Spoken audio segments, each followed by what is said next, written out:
Welcome to Kodiak Rider Recap. This is Cyclocross, Campton Cyclocross 2025. I am doing the 55 plus race, second row start. Is the Halloween cross, as you can see by Superman there on the left. And as arrow as it is not, he still finished second on the day, so it did not hold him back. 35 plus riders are already on course, and we are getting ready to go. This is a course I like. It has a little bit of everything, and last year is kind of a replay of this year, so we'll get into that as we go along, but it's tight racing, which is kind of fun. So this is in Campton Hills, another stop on the CCC series. So I didn't get a great start initially, but I started moving up pretty quick. I started in a higher gear this time. So once I got out of that little trap there, I started moving. I kept a high power on, and there's a reason, because we have this straightaway until we get into the woods where it is single track. So the farther up you are, the better, because then you'll be single file once you're in there. And they have these little railroad-like ties in here, and this year we're going up as opposed to going down. So we have to kind of bunny hop those. There's one, and it slows you down. So everybody's kind of got the same speed going through. I'm getting past Towner here, which is kind of fun.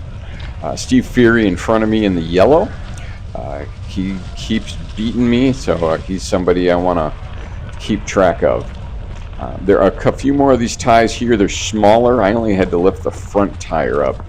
The back just kind of rolled through, and we're coming into a slow turn, so it's not a huge deal. Again, 55 plus, I was scheduled to have a front row start because they book it by CCC points, but then Omar signed up same day and pushed me out. So he didn't pre-register, but they still stage you on those points. So there's a little wood track. They changed the course up a little bit. Usually we'll do a U-turn right here and go through some more woods, but this year we're going to exit. And then we're going to head through the prairie. The prairie's fun because it's usually a little slick. It was pretty good this year, but you just kind of go through the higher grass. So this is Steve. I'm going to get by him in a little bit because I figure if I'm in front of him, then if I make a mistake, then I'm just going to slow him down. So there are a few guys that I have my eyes on. Here's the pass, and my goal is to keep them all in front of me or behind me, so I can make mistakes, which I do, and you'll see one here later on lap one then that slows them down. So this is Danny. He has not raced much. This actually might be his first race of the year. He's usually pretty strong. He just graduated up to the 55 plus race. I'm not sure what kind of shape he's in, because if I'm passing him, and I ended up beating him only by 4 seconds on the day. But the fact I'm beating Danny, that makes me happier. Might mean he's not in as great a shape as he usually is. So this is kind of cool. I enjoy the prairies. A bunch of left rights, and then you come on out. We're going to head over to the baseball fields here in a little bit. They didn't do a full toilet bowl this year, which was nice. They did a little mini toilet bowl and then a wannabe toilet bowl. And that's where you just kind of go in a circle, in a circle, in a circle, circle, and then you exit out the opposite circle, circle, circle. And nobody really likes it, but it helps lengthen the laps. So if you're short on time, if your time's too short, then those are good. So this is kind of fun. They did a little slalom this year. Last year it was just kind of a straight ride, so that was just a little bit of fun. They have barriers on here. They usually have logs on this course, which are fun to jump, and it can give you a little bit of an advantage if you can jump them. They're not very big. They're more like telephone poles, but they didn't have them this year. So here's the first toilet bowl. And you just kind of go in circle and in circle. So the other 55 plus guys, they're not too far in front of me. Now, there goes Superman. They'll expand over a while. The winner was about 2.5 minutes ahead at the end. This turned into a 5-lap race. 40 minutes is the goal, and then they just kind of try to figure out best they can how close they're going to get. So we're going to start overtaking 35 plus guys, the back end of that race. So there's one there on the right. There's two on the right. And this is where I make my first mistake. I'm trying to get past this guy, and I rush too hard. And you can see in the right shifter there's a bunch of grass. So Danny gets by me. So I only lost one place, which was good. But see that grass there on the right shifter?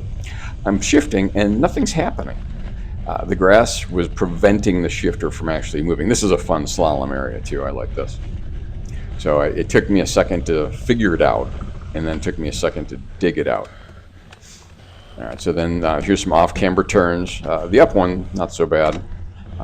The one going down actually wasn't so bad. This course is usually a little bit more slick than it was. It was beautiful. I actually overdressed. I had to pull down my arm warmers. Shot by a 35 plus guy. If I can get more 35 plus guys between me and my guys behind me, that makes it a little bit easier for me. Anyway, so this is the one. You didn't even have to break it all going down that one, which was nice. And then last year, I went too hard up this hill and slid out on either the second to last lap or the last lap, and I had 4 guys pass me. It was horrible. I finished 11th last year. So right now, I think I'm in 7th place, maybe 8th on course. Yeah, if I just do the math based on the lap times. So again, this is a 35 plus guy, and the guy in front of him is 35 plus. So they're slowing me down a little bit. It's not a huge deal, but my goal is to get in front of them as best I can. For some reason, the barriers are coming up, and I tend to like going left. So it was great they left the door open for me on the left. I ran past them. And then this is something I don't know if I've ever seen in a race course. A second set of barriers immediately. The first pair probably could have hopped, but the word probably, once you throw probably in there, then it's all over. You don't be dumb and just do it. The second one, absolutely, I was not hopping. Those are a little bit higher. So this is a bit of an uphill.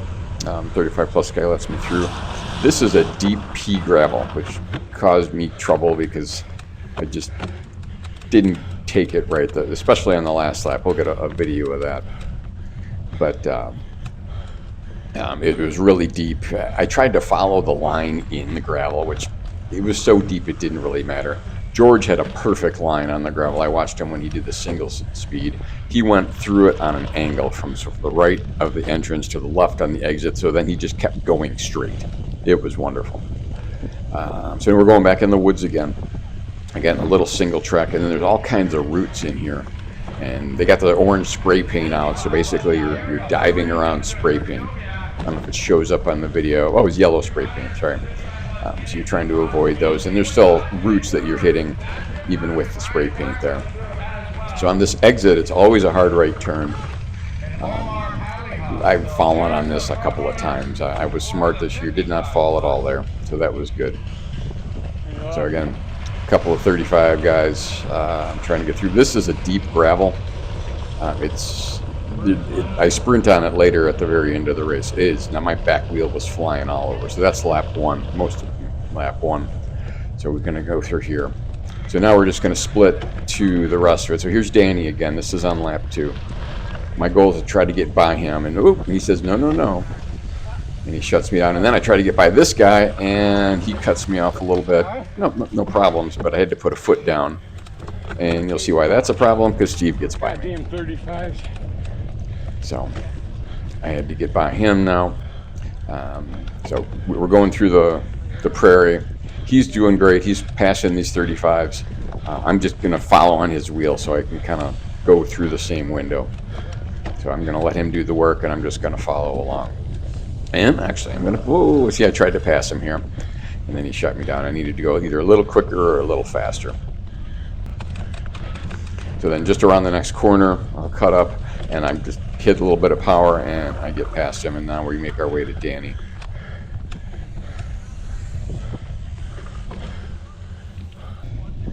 All right, so after that, we get back to the fields. I get past Danny. So now I have him in between me and Steve, which is good. And until Steve passes me. This is after the second lap. Passes me right to begin the third lap. And I'm like, okay, don't like that, but I'm going to follow him for a little bit. And then you'll see this corner a lot. Like there seems to be a lot of passing here for some reason. So I'll pass him again. Again, I want to keep him in front of me. And there's other guys behind me. See, there's a shadow. This is kind of fun in the barriers. That's Ken Cashin. He's trying to pass me. I saw the shadow coming up.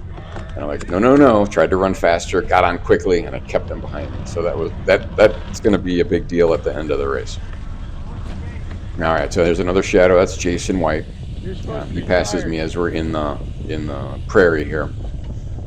So now we're back. We're heading over to the toilet bowl, and I'm like, you know what? I'm passing you back. So I had my oats today. I was feeling good. First 4 laps I was doing well, and then there's another shadow, and then the engine kind of died a little bit. That's Chris Brown. I should have cut him off there at the tape. I didn't lean into him, so he gets past me. He's a 65 plus guy. He wins the 65 plus every week, and he was great. So here we are again. There's another shadow, and that is foreshadowing. That's Jason White, and there he goes. He raced and won the regionals in Wisconsin the day before. That was the 4.550 plus, so congrats to him. So that was really kind of cool. Yep, and he's in front of me, and then Steve gets by me. So this is on the last lap now. So, and I told myself, get up and go, push hard, and the body just didn't do it, so I was mad. Ooh, I came into hot, really hot on this corner, went really wide. I broke way too late, and now this is Towner, I think. He gets past me, and I was really mad. So going through, this is the last time going through the pea gravel, and look how horrible this was. I should have just gone faster, trusted myself, and gone to the left. But Ken Cashin is on my wheel. And so I don't see a shadow coming up. I'm really surprised. I thought for sure, because he's really strong, I thought he was going to come up and get me. So I'm going to cut this. I don't like turning on gravel. Hit power. And then this is kind of an open area here. I thought maybe he might try to get past me. I'm leaning a little left so he can't come inside me. We're going to enter into the woods. And then it's all there's left is the exit and the gravel. But again, that gravel is sketchy. You'll notice as I hit the gravel, you cross the gravel, I go to the far side, catch a little grass, which allows me to get up some speed at the end. I sat down the whole time. I was not standing up on the gravel. The back wheel is just going to spin, but I got to get around this guy, and I'm hoping he's going to block Ken Cashin. So here we go. We're going to cross the gravel, hit that grass right there, allow a little bit of power, and then to the finish. There's the line, and then Ken Cashin passes. So I was 11th, he was 12th. Very excited. This is the Cat 4-5 podium. Steve passed Jason on the barriers for the win.